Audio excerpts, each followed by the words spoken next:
Hello, good morning mayam. Ay duk thamay kat paloy jare. Ay gina ko pise.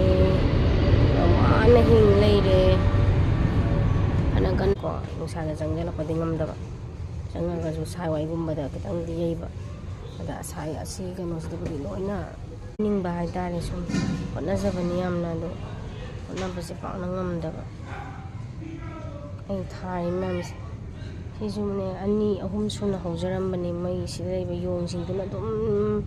tatpira puk tatpiraga man marasida kari yawba yendemde yadreda koi nupanane akoi sigi manakta laiba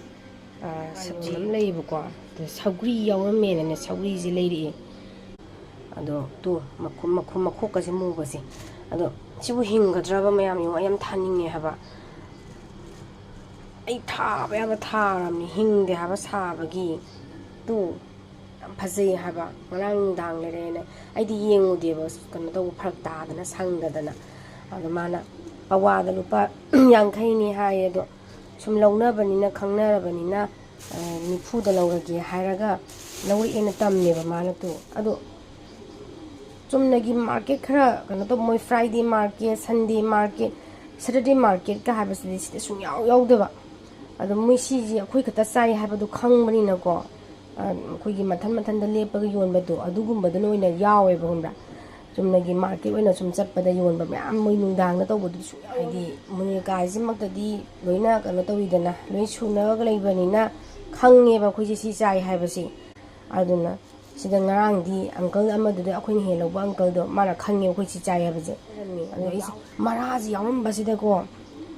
am thaning ba haidare moi di kari pata na malai bado myam ju khona ramani adu kari pata do ju mapan thamadi ano tawena manung da thambane ba ina sida leire kari pata do to siju dum khatang tang kano tawge tawe ko haidi imung da thamaga kangjari ne ba ana imung da thamadi mathanda dum kano tawje ba khangbra to sim green oina dum leidoine ba ana sumai leina ba semage mapanga ri phawradi imung leine nanen ko se mapana phawruba nati ko se kremum lawi se makon nga thoi se sise momo kari pata je hawe khoina sum khang da be wane sum mapan thonglaga leira abanina pot chei singse loina mak leiba yana ba cha ba yana ba dum loi haijelle haitare ngobani mangan ga chanaga ado aidi karo khan ka ngogda machu thaksa deba ko mya singai se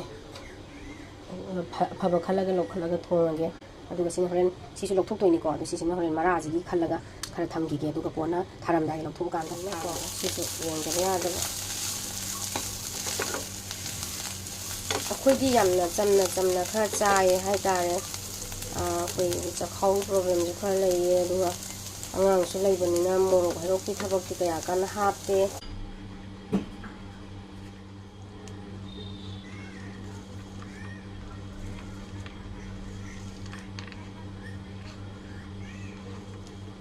mutum sang na bana no raga thongin thong badana sile de ko sida thong doini dum sida hapsin lage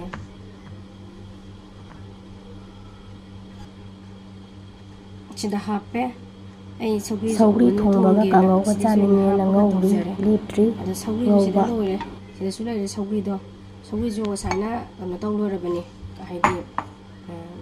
sam thokpa khotokpa masa mau loina man thok khotokpa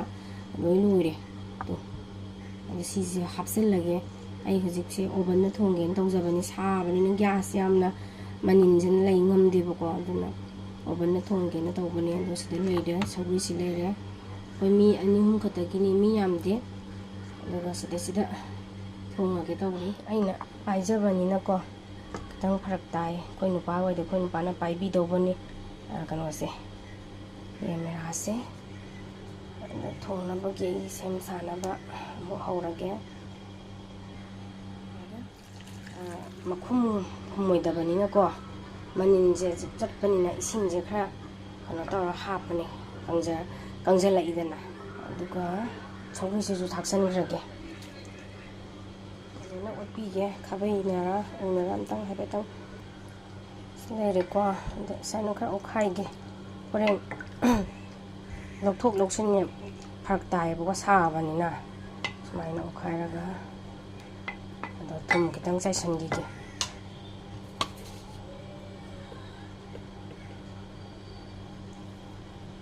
ꯊꯨꯝ ꯈꯤꯇꯪ ꯆꯥꯏꯒꯦ ꯃꯍꯤꯁꯤ ꯈꯤꯇꯪ ꯌꯥꯝꯗꯧꯕ ꯃꯥꯟꯗꯦ ꯍꯥꯏꯗꯤ ꯁꯤꯁꯤ ꯃꯈꯨꯝ ꯀꯨꯞꯄ ꯅꯠꯇꯕꯅꯤꯅ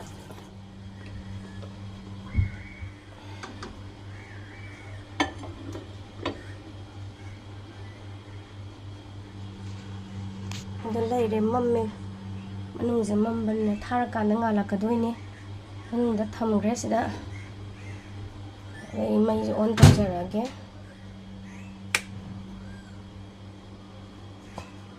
ꯑꯣꯟ ꯂꯩꯔꯦꯀꯣ ꯑꯩꯈꯣꯏꯒꯤꯗꯤ ꯃꯤꯅꯤꯠ 35ꯃꯨꯛ ꯊꯝꯗꯣꯏꯅꯦꯕꯀꯣ ꯁꯤ ꯏꯟꯗꯤꯌꯥꯟ ꯕꯦꯁꯁꯤꯗ ꯊꯝꯗꯣꯏꯅꯦ ꯑꯗꯨꯒ ꯁ꯭ꯇꯥꯔꯠꯁꯤ ꯅꯝꯗꯣꯏꯅꯦ ꯉꯥꯡꯉꯦ ꯃꯩꯉꯥꯟ ꯈꯤꯇꯪ ꯃꯉꯥꯜꯂꯤꯁꯦ ꯑꯥꯗ ꯔꯥꯎꯟ ꯇꯞꯅ ꯇꯞꯅ ꯎꯁꯤꯗꯤ ꯑꯗꯨꯝ ꯉꯧꯕ ꯊꯕꯛ ꯑꯁꯤꯗꯤ ꯑꯗꯨꯝ ꯍꯥꯎꯕꯅꯤ ꯆꯝꯅ ꯑꯣꯏꯔꯁꯨ ꯃꯪꯒꯟꯁꯦ ꯀꯨꯏꯅꯁꯨ ꯉꯧꯕꯒꯤ ꯀꯟ ꯂꯥꯎꯕꯗꯣ ꯇꯧꯁꯟꯈ꯭ꯔꯦ ꯑꯗꯣ ꯁꯨꯃꯥꯏꯅ ꯀꯜꯂꯒ ꯂꯥꯎꯔꯒ ꯁꯥꯏꯕꯁꯤꯅꯦꯕ ꯑꯩ ꯅꯨꯡꯉꯥꯏꯖꯩꯁꯦ ꯌꯥꯝꯅ ꯑꯁ ꯑꯍꯟ ꯀꯥꯇꯤ ꯃꯌꯥ ꯇꯦꯛꯑꯦꯅ ꯁꯥꯎꯔꯛꯄ꯭ꯔꯥ ꯈꯪꯄꯣꯟꯇꯦ ꯌꯥꯗꯦ ꯑꯩꯒꯤ ꯆꯤꯟꯖꯥꯛ ꯍꯥꯏꯁꯤꯗꯤ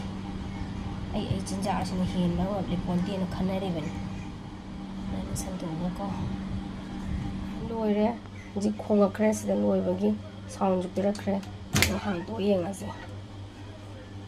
Is it yummy already? ꯑꯩꯗꯤ ꯌꯥꯝꯅ ꯄꯥꯝꯖꯕ ꯏꯟꯁꯥꯡꯅꯤ ꯆꯥꯒꯦꯅ ꯑꯩꯅ ꯈꯟꯖꯔꯤꯕꯁꯦ ꯆꯥꯅꯕ ꯇꯧꯔꯒꯦꯅ ꯍꯥꯔꯠ ꯆꯤꯀꯟ ꯍꯥꯏ ꯔꯦꯗꯤꯃꯦꯗꯅꯤ ꯁꯨꯃꯥꯏꯅ ꯉꯧꯊꯣꯛꯄꯤꯔꯒ ꯆꯥꯕ ꯌꯥꯅꯕ ꯆꯥꯛꯁꯨ ꯂꯥꯝꯃꯤ ꯄꯨꯡꯁꯨ ꯊꯦꯡꯖꯤꯜꯂꯛꯑꯦ ꯏꯆꯥꯅꯨꯄꯤꯒꯤ ꯆꯥꯛꯅ ꯁꯤꯗ ꯂꯩꯔꯦ Okay, I'm eating lunch. So we got cucumbers also. And this, look at this yummy indang. ꯌꯥꯝꯃꯤ ꯁꯧꯒ꯭ꯔꯤꯗꯣ ꯄꯥꯝꯕꯅꯤ Ito mo na torga. Ito mama. Na perfect. ꯑꯅꯤꯃꯛ ꯂꯣꯏꯁꯤꯜꯂꯛꯑꯕꯅꯤna ꯀꯪꯍꯟꯅꯕ ꯈꯔ ꯁꯦꯝ ꯁꯥꯔꯦ ꯂꯣꯏꯔꯦ ꯑꯗꯨꯁꯨ ꯏꯟꯖꯥꯡ ꯑꯃꯨꯛ ꯌꯦꯡꯉꯒꯦ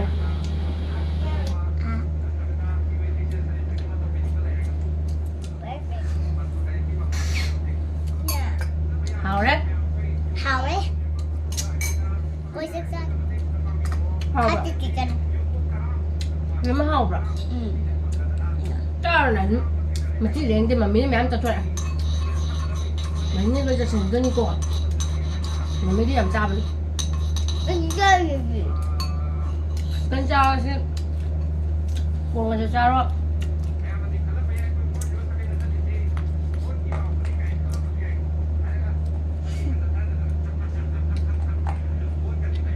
ꯒꯥꯔꯤ ꯊꯧꯅꯅꯦ ꯌꯦꯡꯉ ꯅꯝꯕꯩ Oh, mina nema makada badula. Moya 3 people la. Amaduna makada driver ga. Moya ni moya nda tadi roof. ꯆꯥꯛ ꯃꯁꯥꯂꯥꯁꯦ ꯍꯥꯎꯋꯦ ꯑꯗꯨꯃꯥꯏꯅ ꯁꯂꯥꯗꯀꯨꯝꯕ ꯆꯥꯔꯛꯄꯗ ꯍꯥꯞꯄ ꯍꯩ ꯆꯥꯔꯒꯁꯨ ꯍꯥꯞꯄ ꯍꯥꯎꯋꯦ ꯆꯥꯔꯣꯏ